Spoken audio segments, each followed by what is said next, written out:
Saya juga penasaran di sini mencoba dengan metode pengembangan diri untuk budidaya cangkok. Assalamualaikum warahmatullahi wabarakatuh. Jumpa lagi bersama saya di channel Bonsai Gembong, tentunya di channel Belajar Bonsai Bersama. Oke, sedulur bonsai, mudah-mudahan kita semua selalu diberi kesehatan dan juga dilancarkan rezekinya. Di kesempatan kali ini saya mau panen untuk cangkokan bahan bonsai waru Taiwan. Nah, ini dia untuk indukannya, tapi untuk di atasnya itu untuk jenisnya lain ya. Itu untuk yang di atas itu hibrid, terus yang di bawahnya itu waru Taiwan. Memang dulu ini indukannya waru Taiwan, terus saya budidaya untuk sambung sisip waru hibrid, jadi batang besar yang naik ke atas itu waru hibrid. 1 bulan yang lalu pas saya lakukan cangkok dengan pengembangan diri, sudah saya update. Nanti teman-teman bisa simak videonya, saya lampirkan linknya di bawah deskripsi. Nah, kita lihat ya, jauh di sana akarnya sudah nyampe tembus di pembungkus plastiknya. Nah, oke, kita langsung mendekat. Akan saya lakukan panen dan nanti kita cek ya hasilnya seperti apa dengan saya melakukan cangkok ini lain daripada yang lain. Masih los bujuk, memang saya sengaja cari stylenya, percabangannya sudah tepat. Nah, ini untuk indukan bahan dasar ini sebenarnya ini dulu dari stek ya, ada potongan terus saya stekkan di sini. Memang ini di pinggir parit sekalian buat tanggul ya, terus di area seputaran sini dulu saya sambung waru hibrid, jadi batang yang di sini ke atas sampai los pucuk itu waru hibrid. Oke, seperti apa saya langsung panen, nanti saya bongkar, saya mencoba baru kali ini, nanti seperti apa kita lihat bersama-sama ya. Sudah full akarnya, tapi cuman sebelah kayaknya. Padahal ini batangnya lurus ya. Mungkin di sini ada di cabang pertamanya ya. Pertamanya di sini. Ini subur sekali, jadi suplai ke bawahnya akarnya cepat yang di sebelah kiri ini. Di bawahnya cabang ini.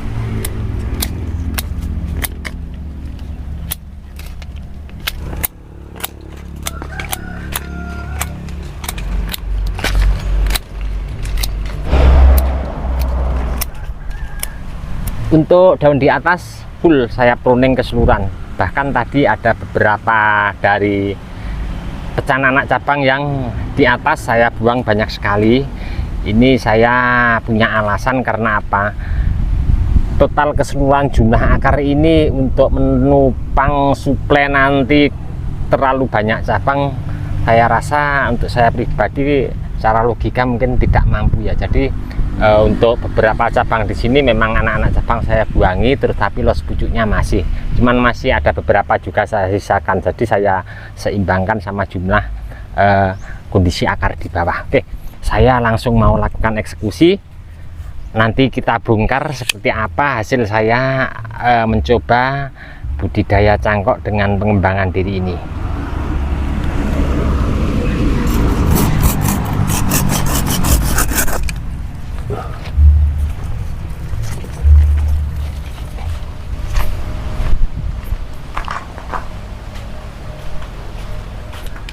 Saya juga penasaran di sini mencoba dengan metode pengembangan diri untuk budidaya cangkok. Nah, penasaran, saya mau mencoba langsung buka aja ya seperti apa nanti hasilnya. Sepertinya ini panennya juga sudah sedikit terlambat ya. Akarnya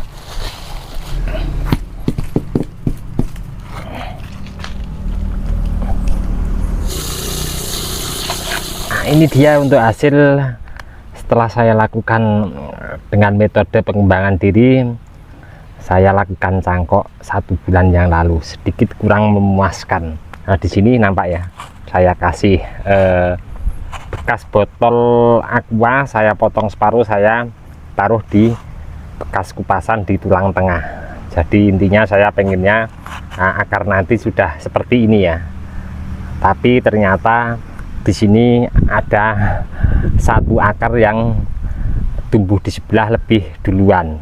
Mungkin ini pengikatnya kurang sedikit ke bawah ya. Mungkin kalau di area seputaran sini ini tumbuhnya tidak naik ke atas seperti ini, bisa seperti ini. Ini juga tumbuhnya di atas, tidak di bawah di sini karena pengikatnya terlalu tinggi.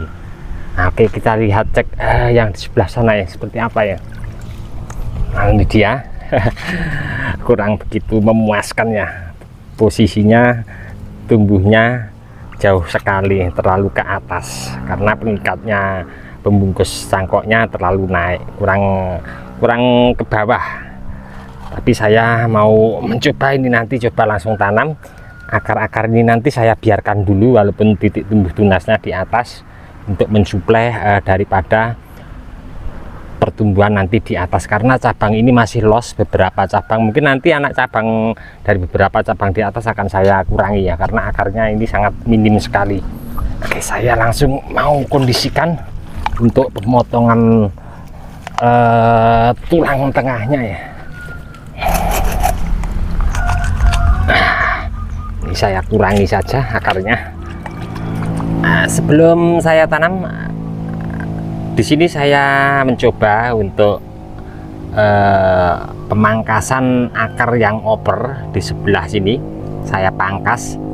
Saya ini bertujuan agar nanti akar di sini tidak oper, saya pangkas. Saya berharap ada beberapa bintik putih ini tanda-tanda akar keluar, biar nanti pas saya tanam di bak akar-akar baru bisa menyusul, tidak terhambat sama akar yang sudah oper di sini. Oke, saya langsung mau mencoba menanam. Untuk bahan ini mungkin akan saya tanam di bak besar dulu ya, karena ini batangnya besar terus tinggi, nanti pemancangnya juga sangat ekstra sekali karena kita antisipasi ya, posisi batang sangat tinggi, ada sekitar ini 2 meter lebih.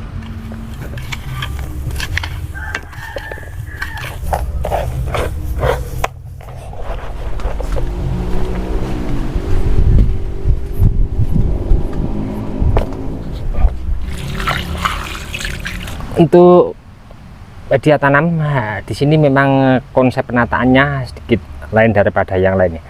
Nanti mungkin sap-sapnya untuk penimbunannya juga saya kondisikan dengan bahan dasar budidaya cangkok, dimana akarnya kurang sedikit maksimal. Ini saya pakai pasir ladu kali atau pasir sungai, kemudian saya campur sama sekam yang sudah lapuk ya. Ini timbunan sudah lama, sekitar 5 bulan. Kemudian saya campur lagi sama pupuk kandang bekas kotoran kambing, ini yang sudah kering.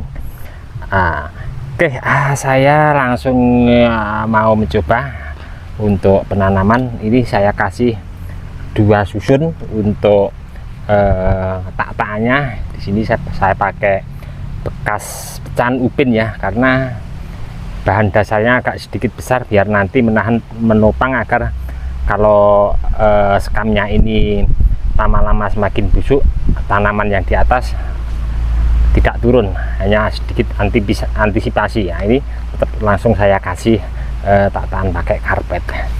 Oke, untuk sap kedua, untuk media tanamnya seperti apa? Untuk sap yang kedua, karena bahan dasarnya akarnya sangat minim, di sini saya kasih pasir malang, pasir ladu kali, sama kokopit. Paling tipis saja ya untuk di atasnya agar poros, terus akar baru nanti bisa tumbuh maksimal. Oke, sudah cukup. Langsung ini akan saya lakukan penanaman.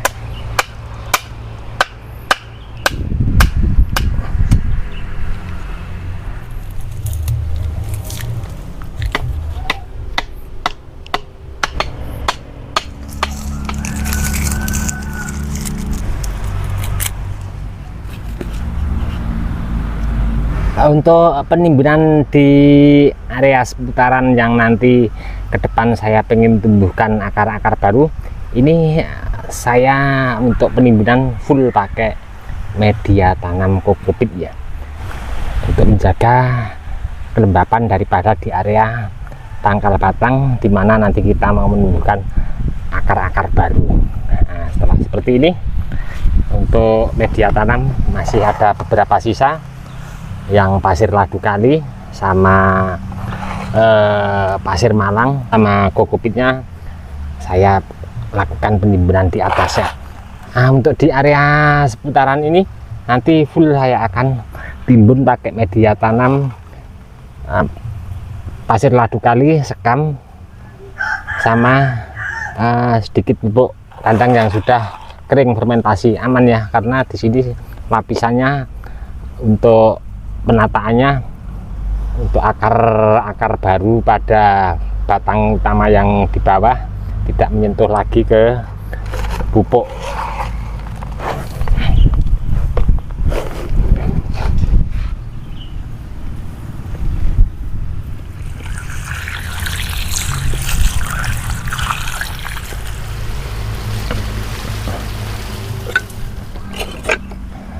Untuk langkah terakhir ini sengaja ya saya kasih untuk penutup pecahan genteng untuk menjaga kelembapan daripada media tanam dari penguapan apabila terkena sinar matahari dari atas. Ini memang untuk penanaman saya taruh di seputaran area induan bahan bonsai sancang program akar juga ya.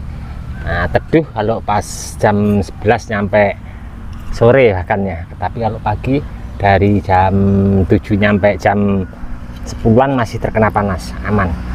Nantikan terus untuk update seperti apa bahan bonsai ini depan, insya Allah akan selalu saya update pas posisi bahan ini pindah ke lahan ground. Untuk teman-teman yang selalu menyimak mensupport di video saya ucapkan banyak-banyak terima kasih, tidak bisa saya sebutkan satu persatu. Dan untuk teman-teman yang komen-komen di bawah deskripsi, mungkin belum bisa saya tanggapi satu persatu juga, saya mohon maaf, mungkin karena waktu juga keadaan saya belum bisa menanggapi satu persatu. Dari saya di channel Bonsai Gembong cukup sekian dulu. Salam satu hobi, salam budidaya. Assalamualaikum warahmatullahi wabarakatuh.